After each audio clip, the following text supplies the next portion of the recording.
Hey, what's up, guys?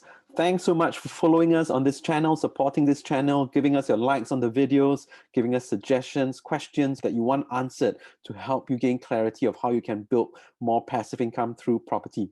My name is Daniel, and if you haven't already subscribed to this channel, make sure you do that and click the notification bell as well, because I release videos every week to help you to grow your wealth through property.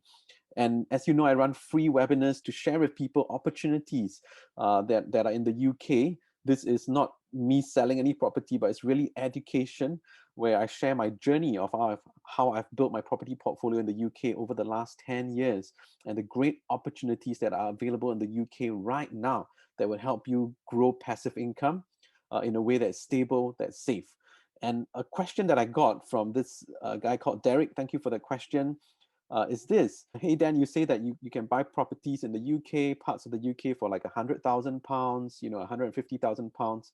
This is like maybe, less than 200,000 Sing or even 300,000 Sing, right? Singapore dollars. So these properties are not overly expensive. In fact, they're not even they're cheaper than a HDB in Singapore. And there you can get a terrace house that will give you maybe 6 to 8% returns net. Given that these properties are not expensive, why don't the locals buy it and they want to rent instead? So this is a Hmm. fantastic question. It's a frequently asked question. And in this series, I'll be answering a lot of frequently asked questions. So post your questions in the comments below. If you have a question thinking about investing in property in the UK and you want that answered, I will create a video for you. Okay, so this is a great question to ask, right? Because I was sharing about how more and more a proportion of people in the UK and even globally in Europe, for example, even in the States, unlike in Singapore, in Asia, we like to own our property, but there's an increasing generation of people that likes to rent. All right. So if you are looking to, one of your strategies is to grow more passive income, you're thinking of buying a property to rent it out and get passive income, think about it for a moment and pause, right? Because if more proportion of people, up to 30, 40% of people are looking to rent, your brain should be going cha-ching, all right? You should see the great opportunity, because if there are people, a lot of proportion of people wanting to rent, then it's a great place to be a landlord. All right, you might want to make a note of that as well, because that's going to give you a high rental demand. So it goes back to this question of why, if the properties are so cheap, right? The Singaporeans look at investing in a condo, for example, it's going to be at least 1.2, 1.4, 1.7 million, and they hope to rent it out to get some good cash flow. There, 1.7 million, how many 100,000 pound properties can you buy with, say, 1.6 million Singapore dollars? Well, maybe about eight. And if each of these properties generate you, say, even a $300 Sing of profit every month, right? Conservatively, 3 times 8 is 2.4K of passive income every month. All right. Whereas in the case of the condo in Singapore, it probably is negatively cash flowing, where the rent can't even cover the profit, the mortgage every month. Okay. So first of all, I want to say that the reason why the locals aren't buying firstly is it's a totally different market. What we perceive as cheap may not be necessarily so in the UK. I want to show you a few articles to illustrate that. So let's look at this first article here. And it's from BBC, right? Here, and it says first time buyers, 4 ways the market will be tougher. This was released just August last year. Um, and the part I wanted to show you is this. People in stable jobs, all right, they had to put more aside. Well, the first obstacle is this, right? Lenders will ask for a larger deposit. And think about this, first time buyers, age around 30, putting aside 5% of their income, will need to save more than 20 years to put the deposit down. Okay, so this is one thing where we don't realize. In Singapore, the government helps us to get on the housing ladder through HDBs, right? There's HDB loans. We have our CPF contribution. So those people working for a few years, there has been an effect of that forced saving, which is much more than just 5%. So you can use a cash and CPF component. Whereas in the UK, people just have to save. And if they don't have good financial habits, as you can see here, most people don't have savings. And for some of us, you might have good saving habits, but this may not necessarily be the case for a lot of other people there. Yeah. So in this case, you can realize that, firstly, is savings. The second important factor is also that of a credit history. So in the UK and in many parts of the world, if you go to a lender and say, "Hi, Mr. Lender, could you lend me money to buy a property?" First of all, they want to see your credit history. How have you been using credit well? If you're in credit card debt, for example, then obviously you're a high risk person for the lenders to lend to. And in Singapore, we are so lucky where we have schemes such as the HDB loan that will allow you, even if you're fresh in a job, you haven't proven that you can pay your mortgage payments on time, you would still be get access to a loan based on your income. Whereas in the UK, it takes you a few years to build your credit profile. Sometimes some people might have had late payments on their credit cards. Then you need to repair their credit profile before they can get lending. Okay, and this next article is from the Guardian, right? One of the biggest uh, newspapers in the UK, and this is a really interesting article. The UK housing crisis: how did owning a home become unaffordable? All right, so let's look at this, and this was just released a couple of months ago in 2021. So I think the too long didn't read version, but if you really want to have overview, I would suggest watch to the end of the video. But basically, the idea of the cost, the rise in cost of the housing prices has risen much quicker than wages, and it's not something unfamiliar to us even here in Singapore and many parts of Asia. All right, so in the 70s, look at this. The average price of a house in the UK was £4,000. Can you believe that? Right. And most times we don't realize that. In Singapore as well, when we first started out, HDBs were like, less than 20, 30,000 or even less. All right. So that is really the different nature of the market. And the housing stock has changed in its distribution. All right. You see the local authority early, meaning provided by the government, was a lot, but that has come down over the years. So let's look at the impact in that, right?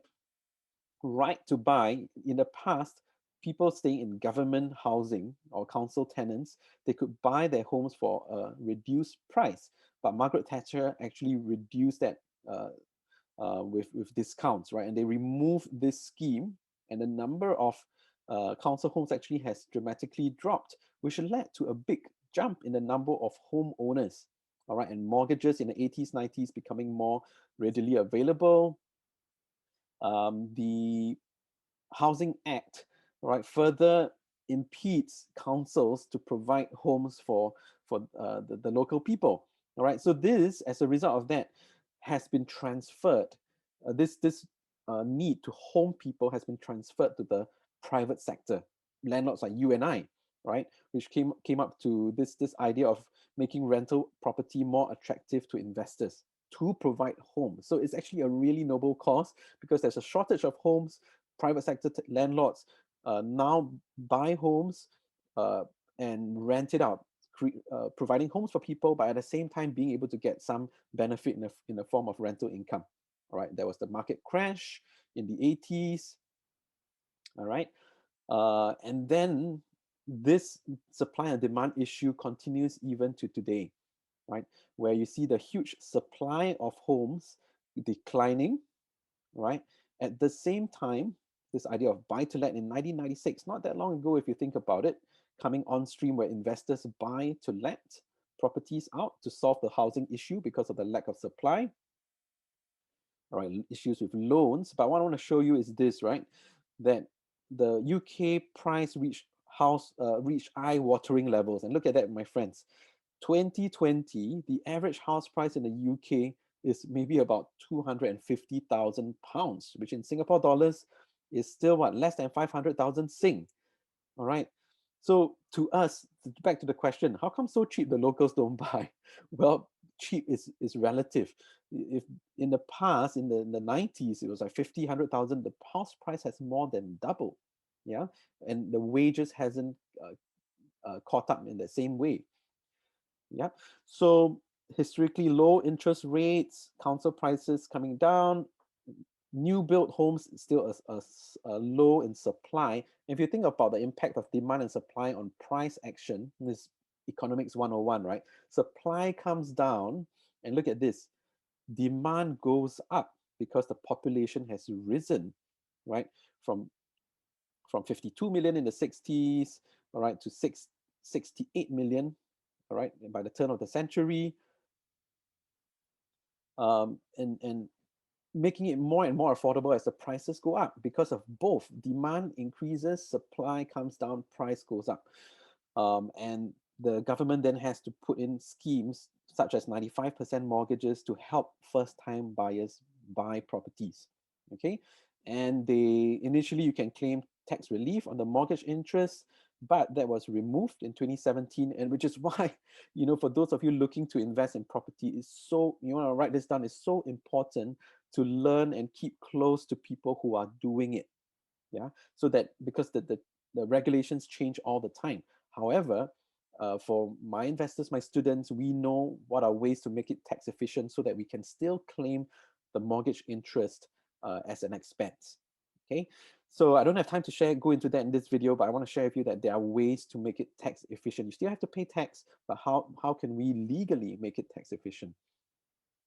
All right, as we know, the pandemic hit Britain, not just Britain, but everywhere in the world. But this is an interesting point I wanted to point out to you. UK house prices climbed by 8.5% in 2020, last year. In the midst of COVID, in the midst of Brexit, house prices have continued to go up.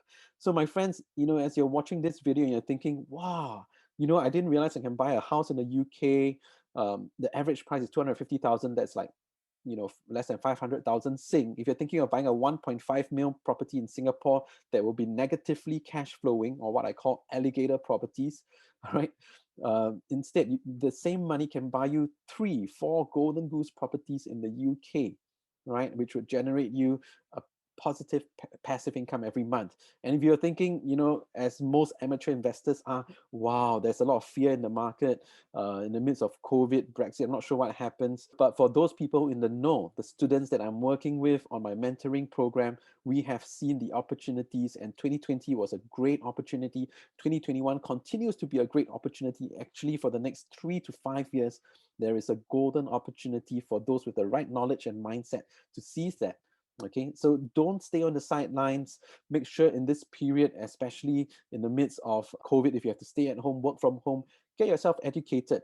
If you haven't already subscribed to this channel, make sure you do that, because I'll be posting lots of great content.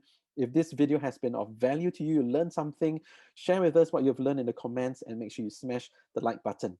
So this is Daniel signing out. I'll see you at the next video.